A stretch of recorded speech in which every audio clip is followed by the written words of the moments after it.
Hey guys, Footy Manager TV here. Welcome to episode number 19 of my Barcelona FIFA 16 Career Mode series. And to kick off this episode, we have a squad report. We did sign up another youth player, so I'll take a look at him, how he looks, attribute-wise, overall, and of course his skill moves, weak foot, that kind of thing, his height, all the important stuff you'd like to see, and improvements of our other players. As you can see, Iniesta improving. He's already a superstar, Busquets, and those players improving. Pogba went +1, but no specific attributes. That's a bit interesting. Neymar as well, since we've been training him. Arda Turan +2, not too bad. Majority of players, Alcacer, I don't know how long. Like, Suarez is not too old, so it's going to be interesting, how we'll fit in. But, Ruiz. Pablo Ruiz is a defensive midfielder but can play centre-back. So maybe almost like a Mascherano type because he's maybe a similar height but maybe he's just better defensive midfield. Papelu +7 so far this season. And I want to show you this. We signed him for 400k and now he's 1.4 million. So that's something I like to do, like sign players cheap and improve them, like younger players especially. That's why I love this feature in career mode. Like, a lot of people can hate on career mode, everything like that, but I like the training feature. You sign a young guy and you train him a bit, you can either use him or sell him on and make some profit. Not really, it's a difficult one with Barcelona because it doesn't really become apparent because Barcelona are rich anyway, have a lot of money. So, and when you're a lower team, the signings you want to make are players that's going to make an impact right away. So it's really, that's why you don't see it too often, and it doesn't happen for me so often, because when you're a lower team with not as much money, you want to spend a lot of your money on first team players, not a young guy you're just training to make money on in the future, and then he might just become a first team player. So it's very rare, for me at least, how I play the game. It never becomes apparent for two different reasons. It depends, if we're different teams. But, it's different reasons why it wouldn't really matter as much and you wouldn't see the money reflected. But the logic behind it is good. So, because we're getting towards the end of the season, there's a lot of important games, like must-win games in the league. We're fighting with Real Madrid. We're keeping in touch with you. That is a good thing. We have to keep in touch. We don't want to fall behind. Got to keep winning. Like I said, we're on a good period now, I feel. But it's Williams, Inaki Williams. He's going to blast it again, and he's so good at that. He's a powerful winger, the way he plays. He's got that pace, and then he's got that strength, and then that great shot on him. He's a great striker. He's loving what he can do right now. But the problem, I absolutely love what he's doing, and he is as well, getting hyped up, most definitely. He's pumped with the celebration. But it's hard because he comes on in Messi's position, right wing, maybe sometimes left wing, Messi or Neymar. It's hard to expect him to be a starter. It's only starting, he's only starting when it's because of rotation, because of fitness. He would never start over Messi or Neymar if they both have full fitness. That's just the way it is. He plays it to Neymar here. Neymar tries to create some space, finds Iniesta on the volley. Outrageous attempt from him. But now we're going to bring on Sergey Roberto. He's another type, and we're also going to offer him a new contract. He's a player that can be part of the team, and coming on for Busquets here, but he's never going to be as good as Busquets, but he can find a role in the team to rotate with him, and I really enjoy the premise of a Barcelona career mode for those kind of second string players and giving them a go and trying to improve them. Like Rafinha's another player. Arda Turan's a bit older, not really, and the same with Dani Alves. They're just good players for the team. Dani Alves here at the end of the game. It wasn't, so many chances in this game. But, that's the way I play. So maybe Barcelona as a team, how you expect them to play, you might see I'm not playing that way exactly, but that's my kind of style, to be compact and don't concede a lot of goals. That's what I feel I'm bringing to Barcelona, though, to make them really good defensively. And then we can work on the attacking side of things as we go on. I'll bring in players I can score with, and that will be relevant. So, that should be good. I would like to think. Nothing to worry about, at least. We're still a chance to win the league, still a chance to win Champions League and the Cup as well. Still a chance in all of those. Also, now I'm going to be adding a youth player to training, Teti Ajay. I'm not really sure how to say his name, but you do know that we are bringing through, or at least scouting, Cameroonian players. Because don't forget, Dongu Safak, trying to be realistic like that. Already mentioned that a few times with the Samuel Eto'o Foundation. Again, I'm not really sure. I mentioned it a few times. If it's still apparent, I know they started up in about 2013, and I'm not sure if they have many coming through now in actual real life, but either way, he's got high potential, and hopefully you think scouting, Cameroon would be a realistic option just to create more types like the Dongu Safaks and a couple others that, maybe not as relevant, but were still at Barcelona, like in the youth team, and he looks to be one of those with that 91 to 94 potential. Hopefully, and he's only 15 and he's got that 64 overall, and now we're training him. We need to improve his stamina though, but we have a very important game, Champions League.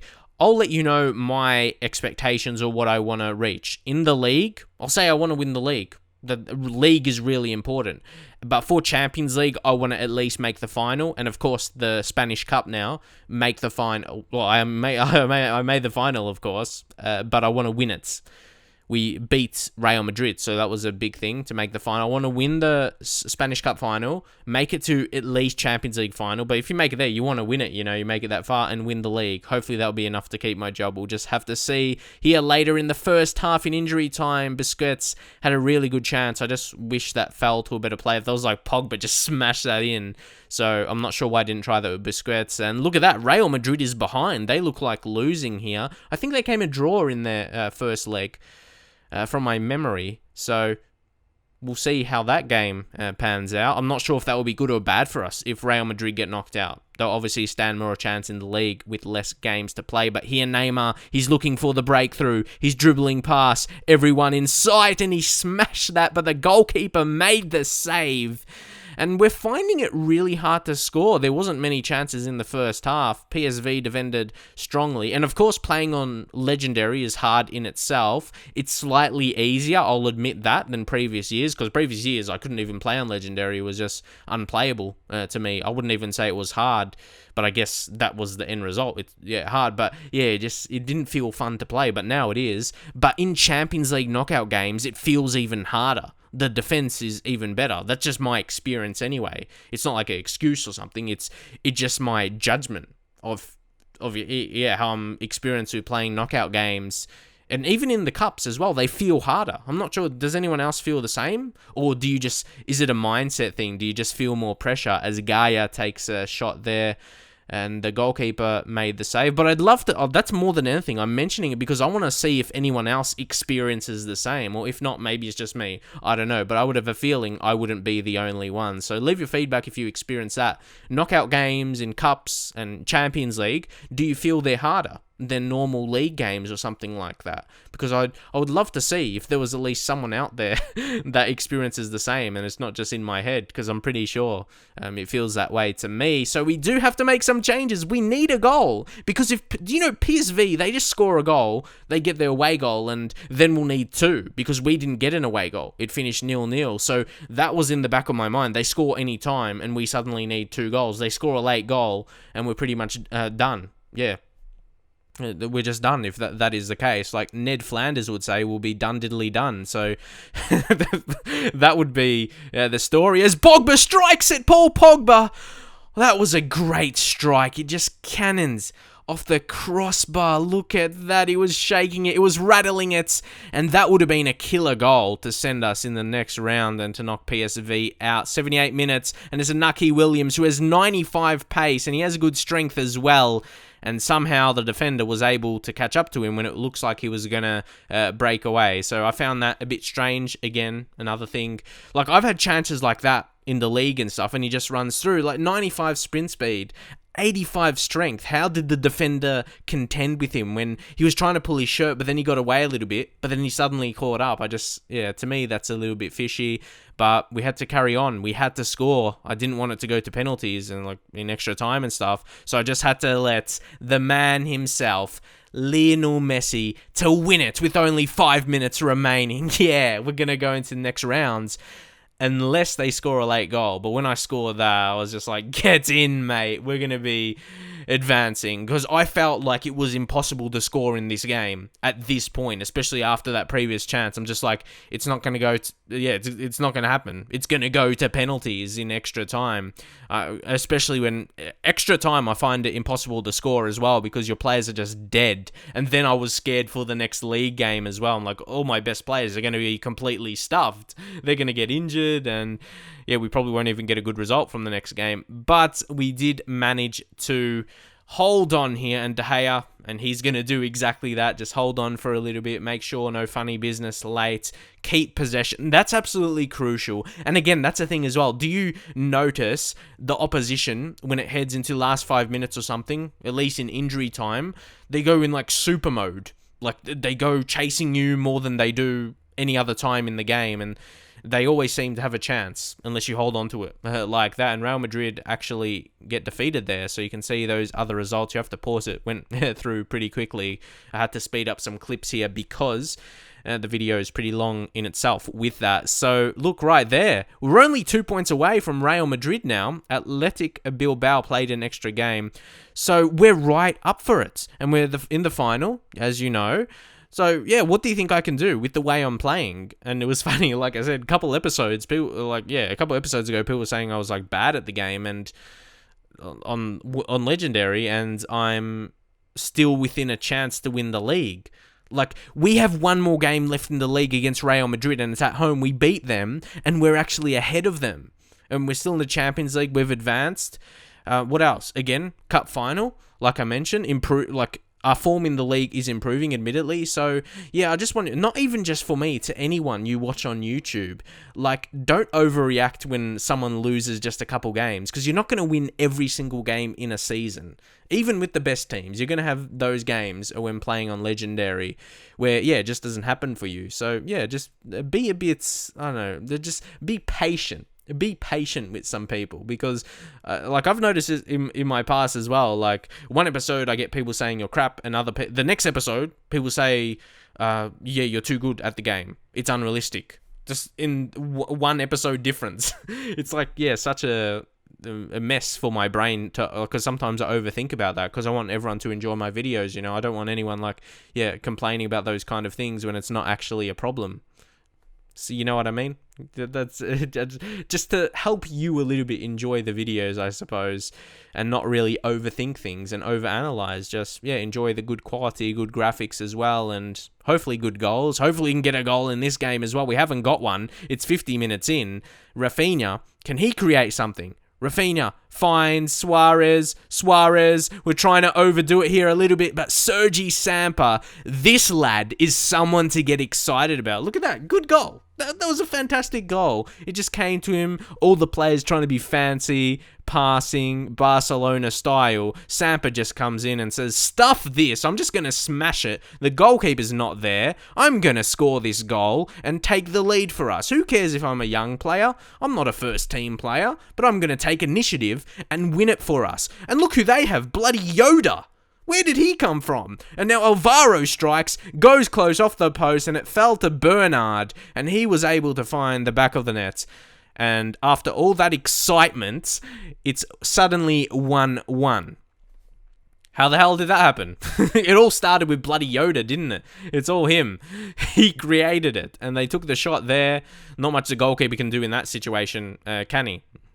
He didn't save it, came off the post, and Bernard Mensah scored on the 83rd minute. So you saw we did go ultra attacking, and we were already on attacking as well. I always like to play attacking with Barcelona, even though I keep a lot of clean sheets or don't concede too many goals. But that is going to be a second yellow card for Mr. Juan Cala there.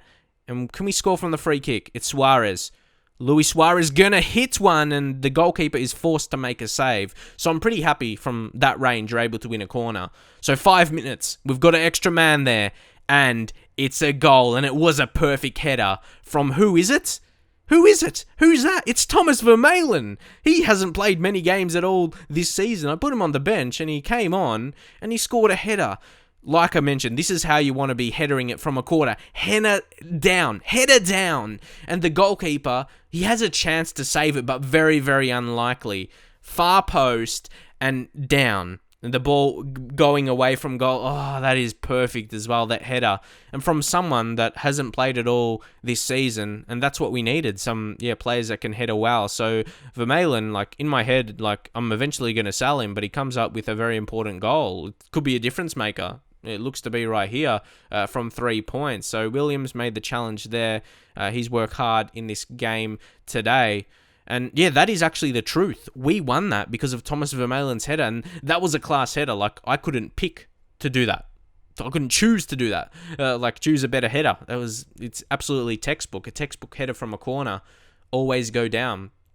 That's a good lesson for life as well. But anyway, Real Madrid, I'm not sure what their result is. Still got another training to do, player development, and you can see Real Madrid at the top still, but we have a game against them. That could almost be a title decider. You'll be excited for that episode as well, and who knows, Champions League games in the next stage could be around that. We'll just have to see with the scheduling and what's not. But once more, heading towards the end of the episode, got Sevilla. That'll be next game in the next episode. So drop a like if you'd like to see that. I'm really getting into this career mode right now. See Real Madrid game coming soon.